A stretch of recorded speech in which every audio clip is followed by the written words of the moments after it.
ನಿಗಮದ ಅಧ್ಯಕ್ಷ ರವಿಕುಮಾರ್ ರಾಜೀನಾಮೆ ಕೊಟ್ಟಿದ್ದಾರೆ. ಅಧ್ಯಕ್ಷ ಸ್ಥಾನಕ್ಕೆ ರವಿಕುಮಾರ್ ರಾಜೀನಾಮೆ ನೀಡಿದ್ದಾರೆ. ಇವತ್ತು ಬೆಳಗ್ಗೆ ಮುಖ್ಯಮಂತ್ರಿಗಳನ್ನ ಭೇಟಿ ಮಾಡಿ ರಾಜೀನಾಮೆ ಸಲ್ಲಿಕೆ ಮಾಡಿದ್ದಾರೆ. 60% ಲಂಚದ ಬೇಡಿಕೆಯ ಆರೋಪವನ್ನ ಹೊತ್ತಿದ್ದಾರೆ ರವಿಕುಮಾರ್. ಈ ಆರೋಪದ ಹಿನ್ನೆಲೆಯಲ್ಲಿ ಅಧ್ಯಕ್ಷ ಸ್ಥಾನಕ್ಕೆ ರಾಜೀನಾಮೆ ಕೊಟ್ಟಿದ್ದಾರೆ. ಸಿಎಂ ಕಚೇರಿಯಿಂದಲೇ ಅಧಿಕೃತ ಮಾಹಿತಿ ಹೊರಬಿದ್ದಿದೆ. ರವಿಕುಮಾರ್ ರಾಜೀನಾಮೆ ಕೊಟ್ಟಿದ್ದಾರೆ ಅನ್ನುವಂಥದ್ದು. ಭೋವಿ ನಿಗಮದ ಅಧ್ಯಕ್ಷ ರವಿಕುಮಾರ್ಗೆ ರಾಜೀನಾಮೆ ಕೊಡೋದಕ್ಕೆ ಹೇಳೋದರ ಮುಖಾಂತರ ಮುಖ ಉಳಿಸಿಕೊಳ್ತಾ ಇದೆಯಾ ಕಾಂಗ್ರೆಸ್ ಸರ್ಕಾರ? 60% ಲಂಚ, ಬಿಜೆಪಿಯವರ 40% ಲಂಚದ ವಿರುದ್ಧ ಹೋರಾಡಿ ಅಧಿಕಾರಕ್ಕೆ ಬಂದ ಸರ್ಕಾರದ ಭೋವಿ ನಿಗಮದಲ್ಲಿ 60% ಲಂಚದ ಆರೋಪ ಕೇಳಿಬಂದಿದೆ. ಭೋವಿ ನಿಗಮದ ಅಧ್ಯಕ್ಷ ರವಿಕುಮಾರ್ ರಾಜೀನಾಮೆ ಕೊಡಲಿ ಅಂತ ಸಿಎಂ ಖಡಕ್ ಸೂಚನೆ ಕೊಟ್ಟಿದ್ರು.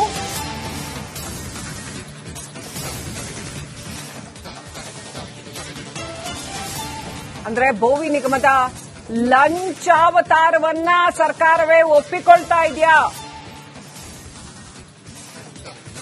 ಸಿಎಂ ಕಚೇರಿಯಿಂದ ಈಗ ಅಧಿಕೃತ ಮಾಹಿತಿ ಹೊರಬಿದ್ದಿದೆ. ರವಿಕುಮಾರ್ ರಿಸೈನ್ ಮಾಡಿದ್ದಾರೆ. ತನಿಖೆ ಎದುರಿಸಿ ಅಂತ ಸಿಎಂ ಸೂಚನೆ ಕೊಟ್ಟಿದ್ದಾರೆ ಅಂತ ಹೇಳಲಾಗಿದೆ. ತನಿಖೆ ಮುಗಿಯುವವರೆಗೂ ಕೂಡ ಅವರು ರಾಜೀನಾಮೆಯಲ್ಲಿರ್ತಾರೆ.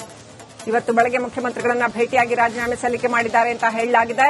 ಭೂ ಒಡೆತನ, ಈ ಭೋವಿ ನಿಗಮದ ಯೋಜನೆಗಳ ಭೂ ಒಡೆತನ ಏನಿದೆ ಆ ವಿಚಾರಕ್ಕೆ ಸಂಬಂಧಪಟ್ಟಂತೆ 60% ಲಂಚ ಪಡೆದಿರುವಂತಹ ಆರೋಪವನ್ನ ರವಿಕುಮಾರ್ ಎದುರಿಸ್ತಾ ಇದ್ದಾರೆ. ಕೇವಲ ರವಿಕುಮಾರ್ ಅವರೊಬ್ಬರೇನಾ? ಇವ್ರ ಜೊತೆ ಇನ್ನೂ ಯಾರ್ಯಾರಿದ್ದಾರೆ? ಏನದು ಇಡೀ ಭ್ರಷ್ಟಾಚಾರದ ಪೂರಣ ಹಗರಣ ಹೊರಗೆ ಬರಬೇಕಾಗಿದೆ. ಇನ್ನಷ್ಟು ಅಪ್ಡೇಟ್ ಪಡ್ಕೊಳ್ಳೋಣ. ನಮ್ಮ ಪ್ರತಿನಿಧಿ ಹನುಮಂತು ಲೈವ್ ಕನೆಕ್ಟ್ ಆಗಿದ್ದಾರೆ. ಹನುಮಂತು, ಭೋವಿ ನಿಗಮದ ವಿಚಾರ ಈ ಹಿಂದೆ ನಾವು ನೋಡೋದಾದ್ರೆ ಏಪ್ರಿಲ್ ಮೇ ಹೊತ್ತಿಗೆನೆ ಒಂದಷ್ಟು ಆರೋಪಗಳು ಕೇಳಿ ಬಂದಿದ್ವು. ಬೇನಾಮಿ ಕಂಪನಿಗಳನ್ನ ಮಾಡಿ ಹಣ ಲಪಟಾಯಿಸಲಾಗ್ತಾ ಇದೆ ಅನ್ನುವಂಥದ್ದು, ಬೇನಾಮಿ ಟ್ರಾನ್ಸಾಕ್ಷನ್ಸ್ ಕಂಡು ಬಂದಿದೆ ಅನ್ನುವಂಥ ಆರೋಪ ಕೂಡ ಇತ್ತು. ಇದೀಗ 60% ಲಂಚದ ಆರೋಪ ಕೂಡ ಕೇಳಿ ಬಂದಿದೆ. ಏನೆಲ್ಲ ನಡೆದಿದೆ ಈ ಭೋವಿ ನಿಗಮದಲ್ಲಿ? ರವಿಕುಮಾರ್ ಯಾಕೆ ರಿಸೈನ್ ಮಾಡಬೇಕಾಯ್ತು? ಈ ರೆಸಿಗ್ನೇಷನ್ ಮೂಲಕ ಮುಖ ಉಳಿಸ್ಕೊಳ್ಳೋ ಕೆಲಸನ ಕಾಂಗ್ರೆಸ್ ಸರ್ಕಾರ ಮಾಡ್ತಾ ಇದೆಯಾ? ಹನುಮಂತು.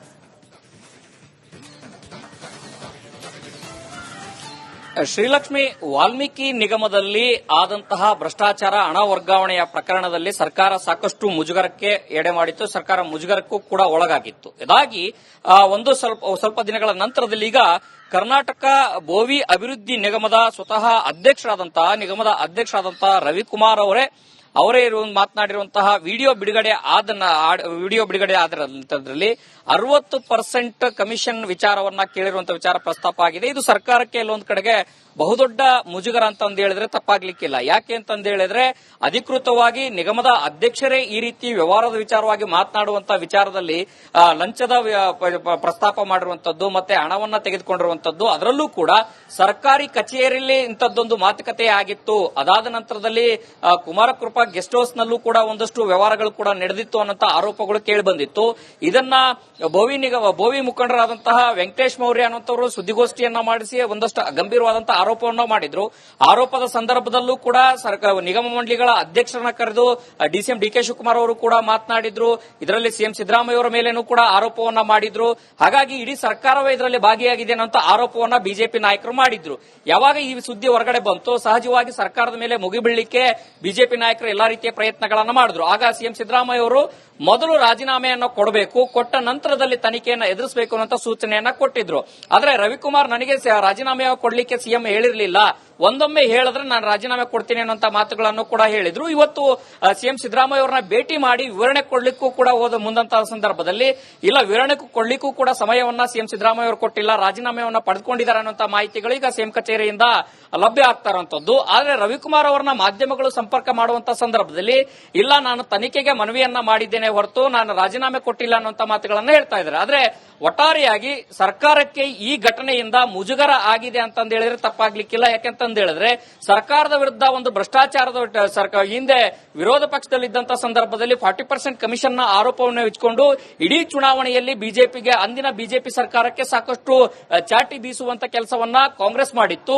ಇದೀಗ ಸರ್ಕಾರದ ವಿರುದ್ಧ ಅದರಲ್ಲೂ ಕೂಡ ಸರ್ಕಾರದ ಅಭಿವೃದ್ಧಿ ನಿಗಮದ ಅಧಿಕೃತ ಅಧ್ಯಕ್ಷರಾದಂತವರೇ ಲಂಚದ ವಿಚಾರ ಮಾತನಾಡಿದಂತ ಕಾರಣಕ್ಕಾಗಿ ಸರ್ಕಾರಕ್ಕೂ ಕೂಡ ಸಾಕಷ್ಟು ಮುಜುಗರ ಆಗಿರುವಂತಹ ಹಿನ್ನೆಲೆಯಲ್ಲಿ ಈಗ ರಾಜೀನಾಮೆ ಪಡ್ಕೊಂಡಿದೆ. ಆದ್ರೆ ಆ ವಿಡಿಯೋದಲ್ಲಿ ಬಿಡುಗಡೆ ಆದಂತಹ ವಿಡಿಯೋ ವಿಡಿಯೋದಲ್ಲಿ ಸಚಿವರ ಹೆಸರುಗಳನ್ನು ಕೂಡ ಒಂದಷ್ಟು ಕೊಡಬೇಕಾಗುತ್ತೆ ಅನ್ನುವಂತ ವಿಚಾರಗಳು ಕೂಡ Alright. ಉಲ್ಲೇಖ ಆಗಿರುವಂತಹ ಹಿನ್ನೆಲೆಯಲ್ಲಿ ಇದು ಮತ್ತಷ್ಟು ಕೂಲಂಕುಷವಾಗಿ ತನಿಖೆ ಆಗಬೇಕು, ಅದರ ಅಗತ್ಯ ಇದೆ ಅನಿಸುತ್ತೆ Srilakshmi. Right, thank you Hanumanthu. ಡೀಟೇಲ್ಸ್ಗಾಗಿ ಮಾಡ್ತಾ ಇದೆಯಾ ಹನುಮಂತು?